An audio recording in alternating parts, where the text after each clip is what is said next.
শাখার সংগ্রামী নায়েব আমির, কক্সবাজার সংসদীয় আসন উকিয়া টেকনাফের নির্বাচন পরিচালক, বিশিষ্ট সাংবাদিক, শিক্ষাবিদ, নন্দিত জননেতা মাওলানা নুরুল হক।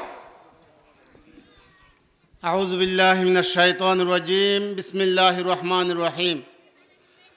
বাংলাদেশ জামাত ইসলামী হলদিয়া পালং ৬ নম্বর ওয়ার্ড কর্তৃক আয়োজিত দাড়িপাল্লার সমর্থন আয়োজিত আজকের এই সমাবেশের জনাব সভাপতি, আমাদের মাঝে প্রধান মেহমান হিসাবে উপস্থিত আছেন, যার বক্তব্য শোনার জন্য আমরা এতক্ষণ পর্যন্ত অপেক্ষা করতেছি, বাংলাদেশ জামাত ইসলামী কক্সবাজার জেলা শাখার সংগ্রামী আমির, উকিয়া টেকনাফ সংসদীয় আসনে জামাত মনোনীত জাতীয় সংসদ সদস্য প্রার্থী জননেতা জনাব মৌলানা অধ্যক্ষ নূর আহমদ আনোয়ারি, সম্মানিত নেতৃবৃন্দ, সম্মানিত উপস্থিতি, আসসালামু আলাইকুম রহমতুল্লাহ।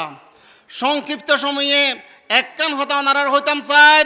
সম্মানিত বাজিয়ল, ওনারা জানন 1971-তে আজ এই দিন পর্যন্ত আর আওয়ামী শাসন দেখি, এরশাদর জাতীয় পার্টির শাসন দেখি, বিএনপির শাসন দেখি, কিন্তু জামাতর হন শাসন, আল কোরআনর হন শাসন আর নদীকি বাইল বন্ধুল। এবং 1971-তে আজ এই দিন পর্যন্ত আর যেই সমস্ত জাতীয় সংসদ সদস্য প্রার্থী যাবে এই এলাকাতুন ফাটাই হন আলেমরও আর ন ফাটায়। এবার আর ভাগ্য জুটে বিশিষ্ট আলেমীদিন, এই এলাকার কৃতি সন্তান আলেমীদিন অধ্যক্ষ নূর আহমদ আনোয়ারির মতো শাহিদি সাফর উত্তরসূরি মৌলানা আনোয়ারি সাফরে আর এবার বিজয়ী করতাম চাই। সম্মানিত ভাইল, তাই আইন এখনতে আগামী নির্বাচন পর্যন্ত আর বাড়িয়ে গড়ে রাস্তাঘাটে আর যে সমস্ত মানুষের সাক্ষাৎ হইব আনোয়ারি ভাইয়ের সালাম ওনারা পৌঁছাই দিবান।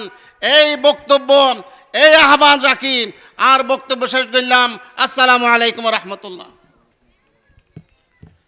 ওনারা গান শুনিবেন নে? সংগ্রামী সমাবেশ এ পর্যায়ে একটি নির্বাচনী সঙ্গীত পরিবেশন করবে কিডস নাশিদ একাডেমি